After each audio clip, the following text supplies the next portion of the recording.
A paz do Senhor aos irmãos, eu sou o teu irmão presbítero Jonatas e estou feliz porque hoje nós estaremos aqui dando mais um passo nesse trimestre que está sendo uma bênção. Chegamos na lição de número 4, que vai tratar do seguinte tema: resguardando-se de sentimentos ruins, ou resguardando ou prevenindo-se. Nós podemos trazer aqui também sinônimos, como por exemplo, antecipando-se, guardando-se, livrando-se de sentimentos ruins, se precavendo, tá? Então são sinônimos que nós podemos trazer aqui a respeito desse tema, tá? Nós estaremos falando sobre isso, tá? Tentando trazer de forma bem objetiva aqui os 3 pontos cruciais dessa lição, tá? Se você não é inscrito no canal, se inscreva, ative o sininho para você estar recebendo sempre de primeira mão esse material, tá? Esse auxílio que eu estou dando aqui aos professores e aos alunos também que amam a palavra de Deus. Então, sem mais demora, vamos à lição. O texto áureo vai dizer o seguinte: eu, porém, vos digo que qualquer que sem motivo se encolerizar contra seu irmão será réu de juízo. Mateus 5, 22. Verdade prática vai dizer: a cólera e a ira não podem dominar o coração do crente. Elas devem ser evitadas e vencidas com o ensino do Evangelho. Então é através do ensino de Cristo, é através da aplicação na vida cotidiana do ensino de Cristo que nós vamos vencer esses sentimentos ruins que vêm primeiramente através da cólera e depois a ira, depois vem a prática daquilo que nós colocamos no nosso coração no momento da cólera, tá? Que é o momento da ira, da fúria, no momento que a gente acaba falando o que não deve, fazendo o que não deve, tá? E depois isso tudo nós sabemos que traz uma consequência para as nossas vidas, né? Nós vamos entender pela lição que a cólera, que a ira traz malefícios tanto para a nossa vida espiritual, como para a nossa vida emocional, como para a nossa vida física, tá? Para a nossa saúde, ela pode ser comprometida por causa da cólera, por causa de não liberar o perdão quando necessário. Então vamos avançar nessa lição que está maravilhosa, tá? A nossa lição, a leitura bíblica em classe, se encontra em Mateus 5, do 21 ao 26. Eu não estarei fazendo menção desse texto, tá? Mas você leia, eu já li esse texto, tá? Eu estou baseado nele, mas você leia para você estar passando para os seus alunos, tá? É importante você ter em sua mente os objetivos específicos da lição, tá? Que são 3. E o primeiro é o seguinte: expor que o evangelho não é antinomista. Pontuar que a cólera é o segundo tópico. Pontuar que a cólera é o primeiro passo para o homicídio. Terceiro, correlacionar o ato de ofertar com a desavença. Amém? Então são esses 3 objetivos que nós precisamos alcançar, tá? Nos tópicos que nós estaremos aqui abordando. Primeiro tópico: o evangelho não é antinomista. O que é antinomista, tá, irmãos? O que o comentarista quis dizer a respeito do evangelho não é antinomista, tá? Anti é uma palavra grega, né? 2 palavras gregas. Anti significa contra, nomos, que significa lei, ou seja, o evangelho não é contra a lei, tá? E aqui o comentarista ele traz, né, que há 2 grupos extremistas em nosso meio, tá? 2 grupos aí que nós podemos dizer que pensam diferente, e nós não pensamos nem como um nem tanto quanto o outro, tá bom? Nós estamos nesse ponto, nós estamos neutro, tá bom? Nós não cremos dessa forma, nós cremos no que a lição está dizendo, no que a Bíblia diz a respeito desse quesito, tá bom? Nós ficamos sempre com a Bíblia, tá? Mas por que nós não concordamos nem com um nem com o outro? Porque aqui nós temos dois grupos extremos. O antinomista, que são aqueles que são contra a lei, que pensam que agora, porque estão no tempo da graça, podem usar desse tempo, dessa liberdade, para poder pecar, para fazer o que pensar, o que pensam, porque, aliás, nós fomos salvos pela graça. Tá? Então, nós não precisamos fazer nada. Nós não precisamos obedecer à lei moral que Deus estabeleceu, as leis morais que Deus estabeleceu e deu ao seu servo Moisés. Não precisamos mais. Tá? Então, esse grupo crê dessa forma. Mas temos também, em contrapartida, um outro grupo que também é um extremo prejudicial, que são os legalistas, que cumprem a lei na íntegra, de forma fanática, os fariseus, como meio de alcançar um mérito próprio para a salvação, para a justificação. Tá? Nós temos aí, você pode anotar, né, a lição que Jesus ensina através da parábola do publicano e o fariseu orando, em Lucas 18. Né, o fariseu olhava para o céu todo arrogante e falava: Senhor, eu te agradeço porque eu não sou como esses demais pecadores. E ele vai se justificando, ele vai se auto-justificar, porque dou o dízimo de tudo que eu tenho. Ou seja, Senhor, eu mereço estar na tua presença, eu tenho dignidade suficiente porque eu cumpri todas as regras. E nós precisamos entender que a gente, cumprindo ou não passamos ainda de pecadores, né, de pecadores arrependidos. Não passamos disso. Não significa que nós vamos alcançar ali um espaço na Trindade, um espaço ali de santidade extrema, né, que Deus vai nos tratar diferente dos outros. Não, nós ainda temos a natureza adâmica operando em nós. Então nós precisamos sempre se arrepender dos nossos pecados. Pecamos dormindo, pecamos acordado, pecamos sem perceber, pecamos sem saber, né? E tem até o próprio salmista que vai falar, ele traz um termo falando para Deus perdoar ele pelos pecados que ele não tem conhecimento, que ele pratica. Ou seja, tem pecados que eu me fugiu à memória o texto, mas eu estava meditando nele esses dias, essa semana. Ou seja, tem pecados que a gente nem sabe que pratica. Nós nem sabemos que fazemos errado.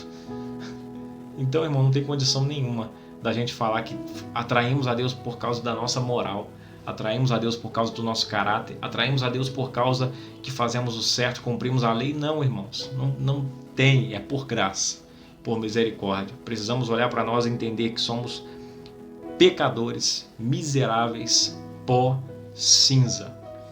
E o salmista Davi vai dizer que o Senhor olha para nós e lembra que nós somos pó. Só isso. Amém, irmãos? Então, já joga por terra o que esse segundo grupo pensa, que é os legalistas, que cumprem a lei para assim alcançarem um mérito próprio, né, que os garanta a salvação. Estou cumprindo porque a cada lei, podemos dizer assim, a cada lei que eu vou cumprindo, eu estou escalando a escada que me garantirá a salvação. E não, a salvação não vem das obras, mas é dom de Deus, vem pela graça de Deus, tá bom? E o outro grupo, só para trazer de forma bem objetiva, ficar bem cravado na sua mente, antinomista, contra a lei. Contra a lei e o que cumpre a lei para poder ser salvo. Tá bom? Então não. A salvação não vem pela mera observância dos preceitos de Deus. Não. Não é só isso, irmãos. Vem por você obedecer a lei de Deus, não apenas exterior, mas interiormente. Deus também está atento à nossa intenção, ao nosso coração.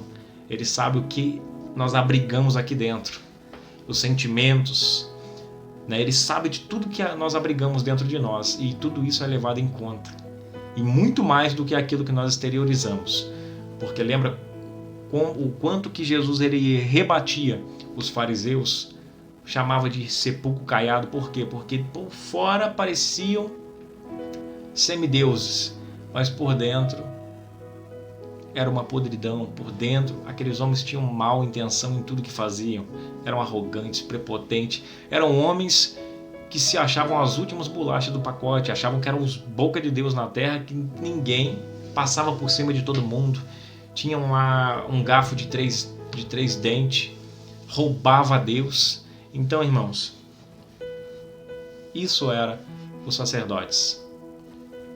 Tá, irmãos? Então, quando você cumpre a lei apenas para ser salvo, você pode estar negligenciando no íntimo coisas que são essenciais. Tá bom? Então, cumpra a lei de Deus, mas sempre olhe para dentro de você. Tá? Essa motivação tem que partir de dentro. Tudo na vida do cristão inicia de dentro para fora. Você lembra quando diz em 1 Tessalonicenses 5, 23, que o Deus de Pai vos santifique em tudo, em todo o vosso espírito, alma e corpo. Começa no espírito e culmina no corpo. Começa no espírito e reflete no corpo. Essa é a ordem. Nós temos Romanos 12, 1 e 2, que vai dizer o seguinte: é necessário apresentar o corpo em sacrifício. Todo mundo pode ver meu corpo. Mas no 2 ele fala: mas transformai a vossa mente. Quem vê a nossa mente? É o Senhor. Então precisamos, nós somos transformados por dentro e depois refletimos isso no exterior. Isso é necessário. Então vamos avançar. Por que nós falamos nessa questão da lei, aqui do legalismo e do antinomismo? Do contra a lei e o que faz a lei para alcançar mérito próprio. Por que nós tocamos nesse assunto? Porque nós vamos falar de uma lei, de um mandamento, que é o de não matarás. Tópico 2. Jesus ele vai falar, Mateus 5, 21. Ouviste o que foi dito aos antigos, não matarás, mas qualquer que matar será réu de juízo. Aí ele vai confirmar a expressão que ele usa no versículo 22. Eu, porém, vos digo. E ele vai trazer um aperfeiçoamento maior para esse mandamento. Ele está confirmando ele.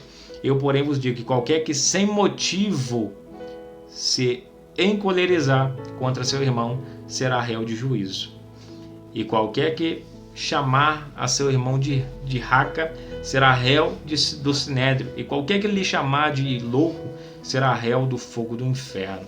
Então você perceba que há aqui uma escala, né? Parece que vai descendo os degraus até culminar no ato. E Jesus ele culmina, ele censura tanto o início, que inicia no coração, porque a cólera é no coração, mas aí vem a ira e depois vem a palavra que sai, vem a prática, tá? Então nós percebemos que vai caindo do mesmo jeito, tá? Do mesmo jeito a palavra cólera já traz uma condenação, já está dizendo que já é réu, tá? Mas aí ele vai caminhando no texto, ele vai dizendo que depois dessa pessoa encolerizar, né, está cheio de cólera, né, que é algo interno, que é um rancor, uma raiz de amargura dentro dela por alguém, e ela se ira, mas não contém a ira também, e fala. E na fala ela peca e ela pode matar pessoas através da palavra. É isso que ele está querendo dizer no texto. Que é possível matar. O que os fariseus entendiam era que eles observavam apenas o mandamento no literal, que era não matarás. Corpo físico, eu não mato. Mas através das palavras, os sacerdotes matavam. Porque diziam, eu sou merecedor. Oravam de pé dizendo, eu sou merecedor porque eu pago. Porque eu faço. Mas esse pecador, esse homem que está do lado, esse publicano, era algo soberbo, arrogante, irmãos. Então você pensa aquela pessoa simples que estava ali, né? A oferta ali dos fariseus, oferta grande, dízimo grande. Aí vem a viúva pobre e coloca lá e Jesus fala, essa daqui ofertou melhor. Né? Mas você imagina a situação dessas pessoas, mais simples, né? Ouvindo a oração desses homens. E eles tendo a fama de homens de Deus de alto nível. Então eles acabavam aceitando, né? Realmente nós não merecemos, realmente não tem salvação para nós. Graças a Deus que Jesus apareceu e ensina para eles. Não, tem sim salvação e é justamente para vocês que tem. Porque onde há arrependimento, aí a graça opera. Amém? Onde tem arrogância, Deus não opera. Então a cólera é isso, tá, irmãos? E nós precisamos entender uma coisa, que Jesus, ele uniu. Uma coisa que ele uniu, ele condicionou a nossa salvação à comunhão com nossos irmãos. Isso é muito sério. É muito sério, irmãos. Você quer ver que isso é uma verdade? Você abre a sua Bíblia em Mateus 6 e você vê a oração do Pai Nosso. Jesus, ele vai dizer assim, ó. Na oração do Pai Nosso, eu vou direto para o ponto, tá, irmãos? 12. Perdoa-nos as nossas dívidas, assim como nós perdoamos aos nossos devedores. E olha o que ele diz no 14. Pois se perdoardes aos homens as suas ofensas, também vosso Pai Celestial vos perdoará a vós. Se, porém, não perdoardes aos homens as suas ofensas, também vosso Pai Celestial não perdoará as vossas ofensas. Sem o perdão de Deus, sem a salvação. Então nós precisamos, isso é algo que nós precisamos, liberar o perdão, ter comunhão com o nosso irmão. Aí nós temos o texto clássico que todos usam, é algo muito conhecido, Hebreus 12, 14, que diz: segui a paz com todos e a santificação, sem a qual ninguém verá o Senhor. E Jesus, ele une uma coisa à outra. Ele une a paz com todos, seguir a paz com todos, a comunhão com nossos irmãos, com a santificação. Eu posso dizer, mas eu vou ser santo, eu consigo ser santo, eu sou santo. Tá bom? Deus olha para você e fala, não, tem que ser santo, mas também tem que seguir a paz. Não, mas eu posso dizer, eu sigo a paz, mas não sou santo. Mas tá bom, eu tô cumprindo um. Não, para Deus não vale, irmãos, parcialidade. Ou nós cumprimos na íntegra ou não tem essa. Seguir a paz e a santificação, sem a qual ninguém verá o Senhor. Sem esses dois itens juntos, não veremos ao Senhor. Ou seja, não haverá salvação. Então tenha a paz e tenha a santificação. Tenha a paz e se separe do mundo. Então é isso que a Bíblia diz. E nós temos lá João dizendo, em 1 João, na Epístola de João, em 1 João 3,15, quem aborrece o seu irmão é homicida. Tá? Em 1 João 4,20, quem diz amar a Deus, mas aborrece seu irmão é mentiroso. Olha para você ver. E quem pratica mentira é filho do diabo, nós sabemos disso. Então, irmãos, e é algo que prejudica até a nossa própria oferta. Eu vou comentar disso no final, tá bom? Então nós precisamos liberar o perdão. Nós temos um homem na Bíblia que morreu por causa de ressentimento. Helena Raquel, uma mulher de Deus, que pregou essa mensagem, e uma benção, que é Aitofel. Aitofel, que ficou com aquela amargura no seu coração, porque Davi havia, por causa do pecado de Davi com a sua neta, perdoa aí, irmãos, deu uma balançada aqui na mesa, aqui, na minha estrutura. E ele peca com Batseba, ele prejudica o casamento ali da neta dele. Me fugiu da memória se a Batseba que era neta ou se era Urias, tá bom? Mas aí ele faz tudo isso, todo esse trama e mata, isso vem a público, tudo isso que Davi fez. E Aitofel guardou isso no coração. Davi foi perdoado por Deus, Salmo 51, a oração de Davi de arrependimento. Cria em mim, ó Deus, um coração puro, não retire de mim a tua presença, me lava-me com sopo e serei limpo. E vai falando que para ti sacrifício não serve de nada a não ser um coração quebrantado. Ele vai falando, é uma oração que ele faz, e isso é público. Todos ficaram sabendo do pecado, mas todos ficaram sabendo do arrependimento de Davi. Deus já havia tratado com ele, mas Aitofel guardou aquilo no coração e nos bastidores começou a manipular os resultados. Começou a levantar ali Absalão, colocar uma fúria nele contra o seu pai, começou a trazer estratégias malignas, né? Ele que aconselhou ali Absalão a dar um golpe de estado em Davi.